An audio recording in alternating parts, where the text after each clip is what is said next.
Hi everyone, it's Kino. Let's take a look at how to get into a nice deep straddle. So that's opening the legs up from the front. There's a couple of ways to do this, not my easiest posture, so I really feel you if you feel a lot of tightness. Some of the key things that you really want to have open are the inner thighs. You want to have the ability to externally open the hip joints and really open the pelvis wide apart. So a nice place to start off with this is in a nice wide leg forward bend. So if you can take your feet wide apart like this, and then we're not going to go for the forward bend, we're going to go for that straddle. So you're going to just kind of tip the sitting bones back, and then I want you to press into your heels as you slide, slide, slide to the ground. Come onto your elbows and slide, slide, pressing your pelvis to the ground. The slower you go down, the better it's going to be. And then you can just hang here. Shouldn't be the most comfortable position in the world. In fact, you can press your pelvis to the ground with the strength of the elbows, gripping your heels into the ground and flaring your toes.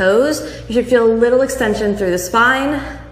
And you want this to be active, not passive. The more active it is, the more protected your legs are going to be. You don't want to push yourself into the tension in the body, but you want to support the joints. So you can stay here for a few breaths. Then, to work the straddle, press into your heels, and this is the hard part. Now you can see that's about how stiff I am. So the pelvis is a few inches off the ground, so you want to wiggle the pelvis forward, coming onto the fingertips, and slowly, slowly press the heels and melt into the ground. Now I don't have a full 180-degree straddle, so I'm just going to really work on spreading the legs wide apart. You can press the fingertips into the thighs and stay there, and I'm really engaging the legs, trying to pull the heads of the thigh bone back into the pelvis, pulling the trochanters, which are the top part of the thigh bone that's closest to where you can touch. Pull those nice and back. I'm feeling a nice deep stretch along the inner thigh. I'm reaching the heels out, and I'm going to lift my spine a little bit away from the pelvis while pressing the sitting bones down. If you're here for a few breaths